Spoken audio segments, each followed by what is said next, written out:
നമസ്കാരം സുഹൃത്തുക്കളെ, എല്ലാവർക്കും പുതിയ ഒരു വീഡിയോയിലേക്ക് സ്വാഗതം. ഇന്നത്തെ നമ്മുടെ വീഡിയോ ഗുലാബ് ജാമിൻ്റെ ഒരു റെസിപ്പിയാണ്. ഇപ്പം വളരെ എളുപ്പത്തിൽ നല്ല ടേസ്റ്റി ആയിട്ട് നല്ല സോഫ്റ്റ് ആയിട്ടുള്ള പെർഫെക്റ്റ് ആയിട്ടുള്ള ഒരു ഗുലാബ് ജാമിൻ്റെ റെസിപ്പിയാണെന്ന്. അപ്പം വളരെ പെട്ടെന്ന് തന്നെ നമുക്കിതിൻ്റെ വീഡിയോയിലേക്ക് കിടക്കണം. അപ്പം വീഡിയോ അവസാനം വരെ സ്കിപ്പ് ചെയ്യാതെ എല്ലാവരും കാണുക. അപ്പോൾ വീഡിയോയിലേക്ക് കിടക്കാം. അപ്പോൾ ആദ്യം തന്നെ നമുക്കിതിനൊരു പഞ്ചസാര ലായനി തയ്യാറാക്കിയെടുക്കണം. അപ്പോൾ ഞാനൊരു 750 ഗ്രാം പഞ്ചസാരയിലേക്ക് ഒരു 1.5 കപ്പ് വെള്ളം ചേർത്തിട്ട് ഒരു പഞ്ചസാര ലായനി തയ്യാറാക്കിയിട്ടുണ്ട്. അതിൽ ഒരു 8 പീസ് ഏലക്ക ആണ് ചേർത്തിട്ടുള്ളത്. അപ്പോൾ ഇനി പാൽപ്പൊടിയാണ്. ഞാനിത് പാൽപ്പൊടിയിൽ തയ്യാറാക്കിയെടുക്കുന്ന ഗുലാബ് ജാമാണ്. അപ്പോൾ 1/2 കിലോ പാൽപ്പൊടിയാണ് എടുത്തിട്ടുള്ളത്. നല്ല ക്രീമുള്ള പാൽപ്പൊടിയാണ്. അപ്പോൾ അതിലേക്ക് ഞാനൊരു 1/2 ടേബിൾ സ്പൂൺ ബേക്കിംഗ് പൗഡർ ചേർത്തിട്ടുണ്ട്. അതേപോലെ 1/4 ടീസ്പൂൺ ബേക്കിംഗ് സോഡയും. അപ്പോൾ ബേക്കിംഗ് പൗഡറും ബേക്കിംഗ് സോഡയും ചേർത്തു. ഇനി ഇതിൽ ഒരു 100-150 ഗ്രാം മൈദപ്പൊടി ചേർത്തിട്ടുണ്ട്. പാൽപ്പൊടി 1/2 കിലോ 150 ഗ്രാം മൈദപ്പൊടി, 1/2 table spoon baking powder, 1/4 teaspoon baking soda, 2 table spoon ghee. ഇത്രയാണ് ചേർത്തിട്ടുള്ളത്. ഇനി ഇതിൽ ആവശ്യത്തിനുള്ള വെള്ളം ചേർത്തിട്ട് നമുക്കൊരു നല്ലൊരു പരുവത്തിൽ ഇത് കുഴച്ച് റെഡിയാക്കി എടുക്കണം. ഇത് കുഴച്ച് നല്ലതുപോലെ റെഡിയാക്കിയതിന് ശേഷം നമുക്ക് ഒരു 1/2 മണിക്കൂർ ഇത് ഫ്രിഡ്ജിൽ റെസ്റ്റ് ചെയ്യണം. അപ്പോൾ റെസ്റ്റ് ചെയ്തതിന് ശേഷം നമുക്കിത് ചെറിയ ചെറിയ ബൗളുകളാക്കി എണ്ണയിലിട്ട് ഫ്രൈ ചെയ്തെടുത്തതിന് ശേഷം നമ്മുടെ പഞ്ചസാര സിറപ്പിലേക്ക് ചേർത്ത് കഴിഞ്ഞാൽ നമ്മുടെ ഗുലാബ് ജാമുൻ തയ്യാറായി കഴിഞ്ഞു. ഇത്രയും വളരെ എളുപ്പത്തിൽ തയ്യാറാക്കിയെടുക്കാൻ പറ്റുന്ന ഒരു ഡിഷാണിത്. നല്ല രുചിയും നല്ല സോഫ്റ്റുമുള്ള ഒരു ഗുലാബ് ജാമുൻ നമുക്ക് ഇന്നത്തെ നോക്കാം. അപ്പോൾ നമ്മുടെ പാൽപ്പൊടിയും മൈദയും നന്നായി കുഴഞ്ഞ് ഒരു ചപ്പാത്തിയുടെ പരുവത്തിൽ നല്ലൊരു പാകത്തിൽ കുഴച്ചെടുക്കണം. അപ്പോൾ അത് ഫ്രിഡ്ജിൽ വെച്ചതിന് ശേഷം വീണ്ടും നല്ലൊരു ടൈറ്റാകും. ടൈറ്റായതിനു ശേഷം നമുക്ക് നമ്മുടെ ചെറിയ ബൗളാക്കിയതിന് ശേഷം കയ്യിലിട്ട് 2 കൈ കൊണ്ട് നന്നാക്കി മാലിഷ് ചെയ്തിട്ട് നമുക്ക് മാറ്റി ബൗളുകളാക്കിയിട്ട് മാറ്റിക്കും. അപ്പോൾ നമുക്ക് ഫ്രിഡ്ജിൽ വെച്ചിട്ടുണ്ട്. അപ്പോൾ 1/2 മണിക്കൂർ കഴിഞ്ഞിട്ട് നമുക്ക് നോക്കാം. അപ്പോൾ 1/2 മണിക്കൂർ കഴിഞ്ഞ ശേഷം ഞാൻ ഇതെടുത്തിട്ടുണ്ട്. അപ്പോൾ ഇനി ഇതേപോലെ ചെറിയ ബൗളുകളാക്കിയിട്ടുണ്ട്.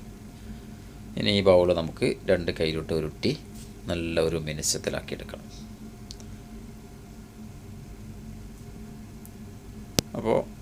അപ്പോൾ എല്ലാവരും ഇത് ട്രൈ ചെയ്യണം. വളരെ എളുപ്പത്തിൽ തയ്യാറാക്കിയെടുക്കാൻ പറ്റുന്ന ഗുലാബ് ജാമാണ്. ഇതേപോലെ കയ്യിൽ ഉരുട്ടി അപ്പോൾ കാണും നിങ്ങൾക്ക് നല്ല കോഴിമുട്ട രീതിയിലുള്ളൊരു ബോളായിട്ട് വന്നിട്ടുണ്ട്.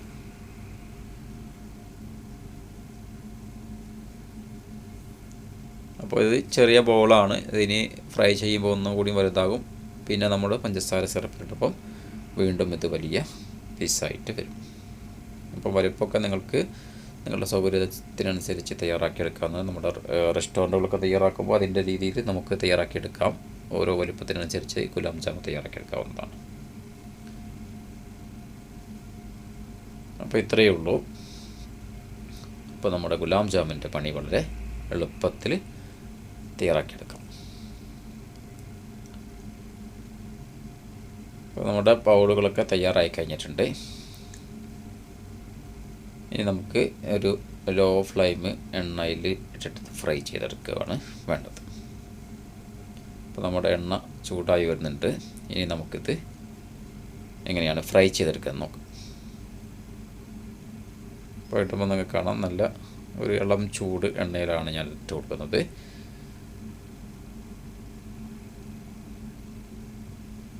ഇട്ടതിന് ശേഷം ഇളക്കിയെടുക്കാം.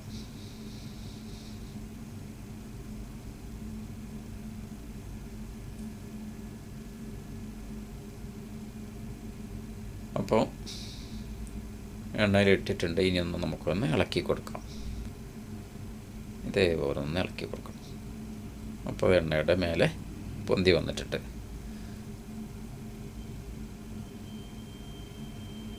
ഓക്കെ, അപ്പോൾ ഇത്രയേ ഉള്ളൂ നമ്മുടെ ഗുലാബ് ജാമുൻ്റെ പണി.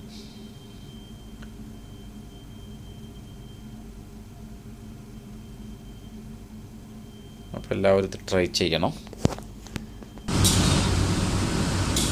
അതിനുശേഷം ഞാനിത് പഞ്ചസാര ലായനിയിലേക്ക് ചേർത്ത് കൊടുത്തിട്ടുണ്ട്. പഞ്ചസാര ലായനിട്ട് ഒരു 2 മണിക്കൂറെങ്കിലും അതിലിട്ടതിന് ശേഷം അത് കഴിക്കുമ്പോഴാണ് അതിൻ്റെ ശരിയായ രുചി നമുക്ക് കിട്ടുകയുള്ളൂ. നല്ല സോഫ്റ്റായിട്ടുള്ള ഒരു ഗുലാബ് ജാമുൻ നമുക്ക് ലഭിക്കും. അപ്പോൾ വളരെ എളുപ്പമാണ്. ഇതേപോലെ ഇങ്ങനെ ഇളക്കി കൊടുക്കണം. കൂടുതൽ ബ്രൗൺ കളർ വേണ്ടവർക്ക് അതേ രീതിയിൽ ബ്രൗൺ കളറാക്കി എടുക്കാവുന്നതാണ്. ഞാനിത് കൂടുതൽ ബ്രൗൺ കളറാക്കിയിട്ടില്ല, ഒരു ലൈറ്റ് കളറിലാണ് ഞാനിത് തയ്യാറാക്കിയെടുത്തിട്ടുള്ളത്. കൂടുതൽ ബ്രൗൺ കളർ വേണ്ടവർക്ക് അങ്ങനെയും തയ്യാറാക്കിയെടുക്കാം. നല്ല ഒരു കാപ്പി കളറിലൊക്കെ ചില ആളുകൾ കഴിക്കുന്നുണ്ട്. അതേപോലെ അപ്പോൾ ഇതാണ് നമ്മുടെ ഇന്നത്തെ ഗുലാബ് ജാമുൻ. എല്ലാവർക്കും ഇഷ്ടപ്പെട്ടു എന്ന് കരുതുന്നു. ഇഷ്ടപ്പെട്ടാൽ നിങ്ങളുടെ കഴിക്കുക. അതേപോലെ തന്നെ ഇതുവരെ എൻ്റെ യൂട്യൂബ് ചാനൽ സബ്സ്ക്രൈബ് ചെയ്ത എല്ലാ സുഹൃത്തുക്കളും സബ്സ്ക്രൈബ് ചെയ്യുക. അപ്പം പുതിയൊരു വീഡിയോ ആയിട്ട് വീണ്ടും നമുക്ക് കാണാം.